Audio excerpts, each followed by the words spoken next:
सलामुअलैकुम नाजरीन। इस वीडियो के शुरुआत में हम देखते हैं काई कबीले में सिपाही दो फांसी के फंदे तैयार कर रहे होते हैं। उन्हें देखते हुए अलाउद्दीन रुरहान से पूछता है, इसका अंजाम क्या होगा भाई? तो रुरहान कहता है, ये वाज़ेह है कि क्या अंजाम होगा, चलो बाबा के पास चलते हैं। इसके साथ ही वो दोनों आगे बढ़ जाते हैं, जबकि जिंदान में कैद को नूर परेशान होते हुए कहता है, मैं अपने दावे पर सही था, बिल्कुल सही। तकदीर के अलावा कोई निजात नहीं है, अगर हुई तो बच जाऊंगा वरना खत्म हो जाऊंगा। बाहर शामिल आइकुत के साथ आगे बढ़ते हुए कहता है, एक तरफ बुरहान साहब और दूसरी तरफ कनूर साहब, अल्लाह हमारे भाइयों की मदद फरमाए। इसके साथ ही वो दोनों जिंदान में दाखिल होते हैं और शामिल कनूर से कहता है, हम यहाँ आपको दीवान में ले जाने के लिए आए हैं। फिर आइकुत कहता है, ये हुजूर का हुक्म है कनूर बे, हमें ये करना बिल्कुल भी पसंद नहीं है। ये सुनते साथ ही कनूर उठ जाता है। आइकुत और शामिल एहतरामन सीने पर हाथ रखते हैं तो वो उन दोनों के साथ चल पड़ता है। दूसरी तरफ रुरहान और अलाउद्दीन उस्मान साहब के पास जाते हैं और अलाउद्दीन कहता है, बाबा अगर आप इजाजत दें तो हमें कुछ कहना है। फिर रुरहान कहता है कनूर साहब और बुरहान साहब के बारे में। ये सुनते साथ ही उस्मान साहब हाथ के इशारे से उसे खामोश करवा देते हैं और कहते हैं, फिलहाल कुछ नहीं, दीवान में हर कोई जान लेगा। मगर रुरहान कहता है, बाबा कनूर साहब आपकी फौज के सरबराह हैं और बुरहान साहब आपके भाई हैं, उन दोनों ने बरसों आपकी खिदमत की, क्या उनका इख्तिताम ऐसे होगा?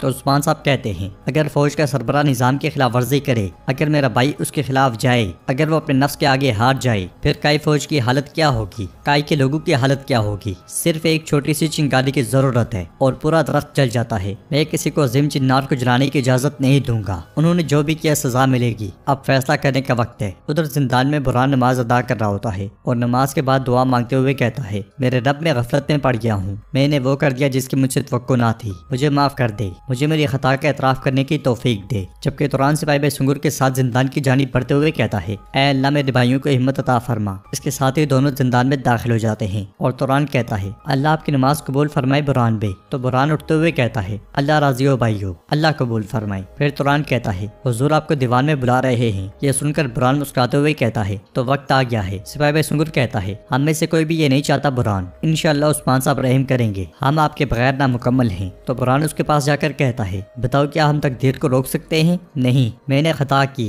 मैंने जो किया है उसकी कीमत अदा करूंगा। चलो चलो हुजूर को इंतजार ना करवाएं। अगले मंजर में सिपाही उन दोनों को लेकर आगे बढ़ रहे होते हैं कि आमना सामना हो जाता है। कनूर मुसलसल बुरहान को नजरअंदाज कर रहा होता है। उधर एलचम बाला खतून और खवातीन के साथ कपड़े देख रही होती है, जबकि आयशा गुस्से में एलचम को देखती ही चली जाती है। इसलिए में खवातीन बुरहान और कनूर को देखती है और फातिमा कहती है, ये मेरे बाबा के सबसे काबिल एतमाद सिपाही थे, ये उनके करीब तरीन थे। तो एलचम कहती है, यही उसूल है फातिमा, जो लोग कबीले में अपनी तलवार खींचते हैं वो अपनी जान से इसकी कीमत अदा करते हैं। कबीले में खून बहा है। जवाबन मलून खातून कहती है, बेहतरीन की उम्मीद करते हैं, इदालत रहम और सजा के दरमियान तराजू है, यकीनन उस्मान साहब दुरुस्त फैसला करेंगे। इस मंजर को देखकर और युया अंदर से कहती है, कबीला इंतशार का शिकार है, उसके सबसे ज्यादा भरोसेमंद आदमियों ने एक दूसरे पर हमला किया, अगर ये इसी तरह चलता रहेगा तो इमरान तेगन की जरूरत नहीं पड़ेगी, ये खुद ही एक दूसरे को मार डालेंगे। पर किसी खेमे के सामने कनूर और बुरहान फांसी घाट के पास खड़े होते हैं, इसलिए में उस्मान साहब वहां आते हैं। तो बाकी सिपाहियों की तरह वो दोनों भी सीनों पर हाथ रखकर अदाब बजा लाते हैं। फिर उस्मान साहब कहते हैं, बिस्मिल्लाहिर्रहमानिर्रहीम, ये दीवान कनूर बे और बुरहान बे के लिए बुलाया है, अल्लाह हमें सही फैसला करने की तौफीक दे, चलो आगे बढ़ो दोनों। वो दोनों आगे बढ़ते हैं तो उस्मान साहब कहते हैं, दो सिपाही जो शाना बिशाना लड़ते रहे एक दूसरे के साथ ऐसा नहीं कर सकते,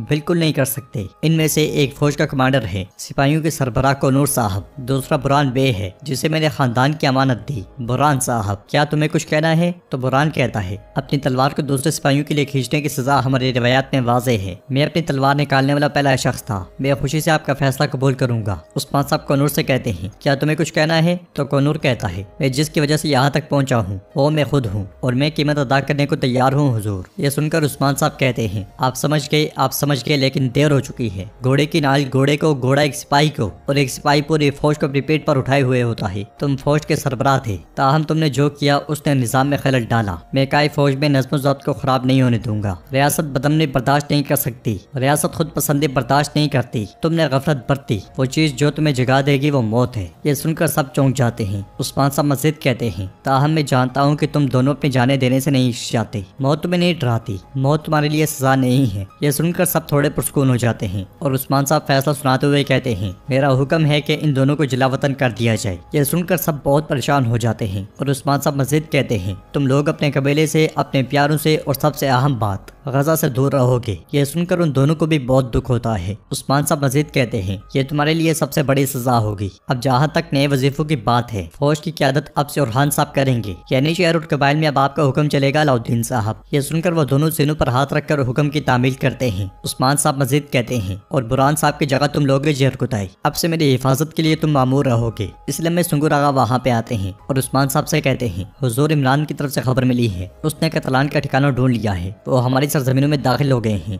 यह सुनकर उस्मान साहब कहते हैं, ठीक है, ना कतलान और ना ही फ्रेंकी, हम उनमें से किसी को भी अपनी जमीनों में दाखिल होने की इजाजत नहीं देंगे। जहर कुताई और ओरहान फौज को जल्दी से तैयार करो, अल्लाह की मदद से हम उनकी जानिब पेशकदमी करेंगे। यह सुनकर बाला खातून मलून खातून से कहती हैं, मलून ये ज्यादा खतरनाक होता जा रहा है, हम अंदरूनी तौर पर अपने सिपाहियों को खोते जा रहे हैं। तो मलून खातून कहती हैं, हम चाहे थोड़े ही क्यों ना हो, हमारे पास मुजामत के सिवा कोई चारा नहीं बाला। बुरहान उस्मान साहब से कहता है, हुजूर मैं जानता हूँ कि आपने हमें जिलावतन किया है, लेकिन ऐसे हालात में हमें जंग से मत रोकें, बराए करम हुजूर। फिर कोनूर कहता है, कम से कम हमें जंग में शामिल होने की इजाजत दें। मगर उस्मान साहब कहते हैं, बिल्कुल भी नहीं, तुम्हारी सबसे बड़ी सजा गजा से दूर रहना होगी। अब अपनी तलवारें, सरदारी का निशान, अंगूठी और अपनी मोहरें कातिब के हवाले करें और इसके बाद मेरे कबीले से निकल जाएं। यह सुनकर वो दोनों सीनों पर हाथ रखकर हुक्म की तामील करते हैं और उस्मान साहब सरदारी खेमे की जानिब बढ़ जाते हैं। वो दोनों भी कातिब के पास जाकर सारी काई निशानियां दे देते हैं, अंगूठी, मोहरें। और नाजरीन, इसके साथ ये एपिसोड भी इख्तिताम पजीर होती है। आपके ख्याल में क्या ये उस्मान साहब का कोई बड़ा मंसूबा है?